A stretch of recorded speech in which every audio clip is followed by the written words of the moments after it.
जिनका डीएनए हमसे मेल नहीं खाता, हम उसको भारत में रहने देंगे और भारत के बाहर संघर्ष करो। हमारे मित्र कह रहे दादा संघर्ष करो, हम तुम्हारा साथ देंगे। हमारा साथ मत दो, हमारा तो कहीं और जाने की तैयारी चल रही है।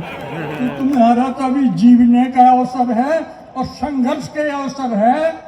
ये कहो कि दादा हम संघर्ष कर रहे हैं, जब तक आप जीवित हैं हमारे साथ रहिए, हम आपके साथ में हैं।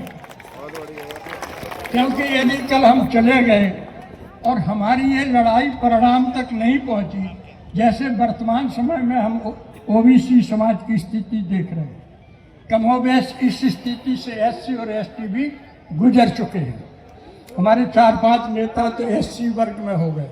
जो एससी वर्ग अपनी योजकता से उत्तर प्रदेश जैसे राज्य का नेतृत्व करता था, आज उनका संसद में एक भी मेंबर नहीं है। एक आध कोई राज्यसभा में है, वो भी जाने वाला है।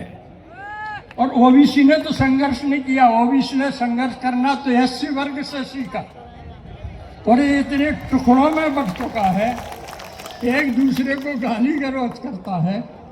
बस पिछड़े वर्ग का रहूं तो मैं ही रहूं, बाकी सब खत्म हो। ऐसी दुर्गति से हम लक्ष्य को नहीं पा सकते। तो लक्ष्य को पाना है तो आप सब एक हो जाइए। ये सभा है, अच्छे अच्छे लोग हैं, कंसोटिया जी है, भूले जी, इन सबका मार्गदर्शन मिलेगा। एक संकल्प लेके जाओ कि हम बैठेंगे 2 दिन, 4 दिन, 5 दिन बाद, जो विचारवान हैं, जो कर सकते हैं, हम तैयारी करें आज से ही कि हम त्रिवर्षीय कार्यक्रम के अंतर्गत संघर्ष करेंगे और फिर उस सीमा तक जाएंगे जिसको कहते हैं मरता क्या नहीं करता। चलो, ये देश तुम्हारा है तो सत्ता तुम्हारे पास चाहिए। ये देश तुम्हारा है तो इस देश की संवैधानिक अवस्था तुम्हारे अनुसार चलने चाहिए। यह देश तुम्हारा है तो इसकी न्यायिक व्यवस्था आपको संभालना चाहिए। 2 कौड़ी के ये चोर ये कहते हैं मोर संभोग नहीं करता, वो तो आंसू पी के गर्भवती हो जाती है। जो मूर्ख कहते हैं कि हमारी जाति संभोग नहीं करती, हम मंत्र से ही बच्चा पैदा कर लेते हैं। जिनकी मनोदृष्टि अवैज्ञानिक और मूर्खतापूर्ण है, वो न्याय करते होंगे क्या, ये जरूर सोच लीजिए। तो न्यायपाल का हमारे पास में होना चाहिए। व्यवसाय उद्योग हमारे पास होना चाहिए। तमाम तंत्र प्रशासनिक अधिकारी 2015 में क्या हुआ है आपको ध्यान है?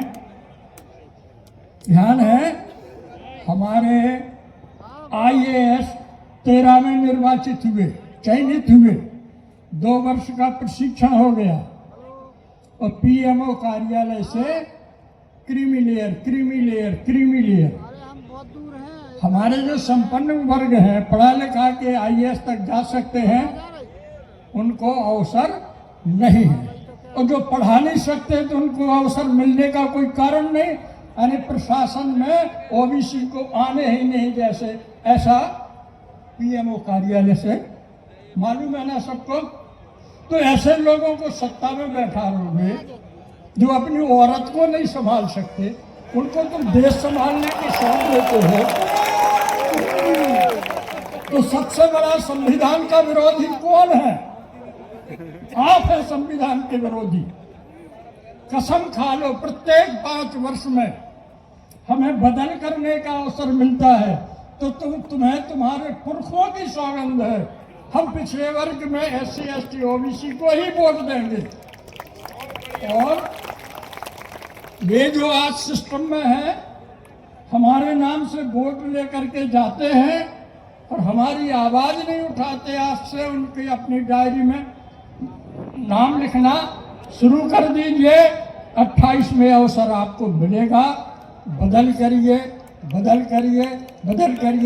आप सबको जय भारत, जय श्री राम। बहुत बहुत धन्यवाद आदरणीय